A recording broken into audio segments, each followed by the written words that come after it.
timeless voices of the eternal church. Martin Luther, Germany, February 18, 1546. When Martin Luther appeared before Emperor Charles V and the Imperial Council in the city of Worms on April 17, 1521, he knew death threatened. His accuser, the renowned Catholic scholar John Eck, was out to get him and had forbidden any discussion. Just answer the questions put to you and make no other statements. Is that understood? Eck read off the titles of a stock of Luther's books. Did you write them, and are you willing to renounce them? Yes, I wrote them. But as to whether I can renounce their content, that would take some discussion, and you do not want any debate. Why must there be discussion? First of all, answered the stocky Luther, no one in this room would argue against the majority of their content. To deny that material would in itself be heresy. As for the other content, the material which you and the Church of Rome might object to, I cannot deny anything unless it is shown to me to be in conflict with the scriptures. That would require discussion. The just shall live by faith. Martin Luther was born on November 10, 1483 in Eisleben, Germany. Soon after Martin's birth, his peasant parents, Hans and Margrethe, moved to Mansfield to find employment in the mines.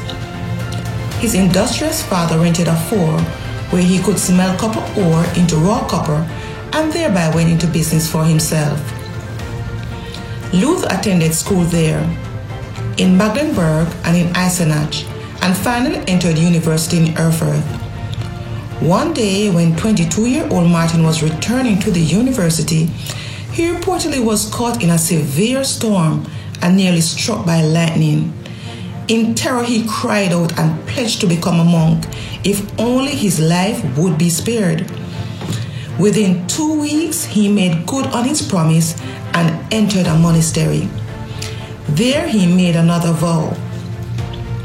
Henceforth, I shall serve you, God, you, Jesus, you only, and he did. On April 3, 1507, Luther was ordained a priest.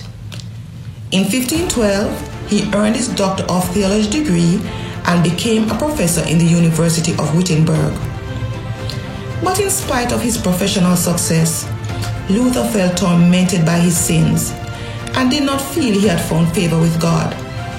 The harder he worked to be good, the worse he felt, until one day he was studying Romans 1 verse 17. Therein is the righteousness of God revealed from faith to faith.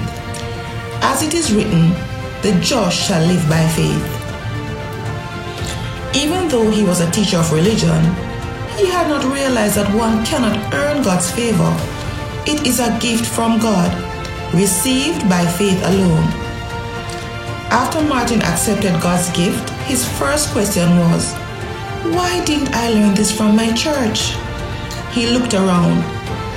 The people were told that to please God they must buy indulgences, written pardons for sin, and obey church rules. This brought money into the church treasury and kept the people under control for the government, but it was a fraud. Writing about these and other abuses had landed him on trial before the Imperial Council, and he probably would have been burned as a heretic had not some friends kidnapped and taken him to Duke Frederick of Saxony-Wartburg Castle, where Luther was confined until it was politically safe for him to move about, and later become the most influential leader of the Reformation before his death on February 18, 1546. Voice of the Hero.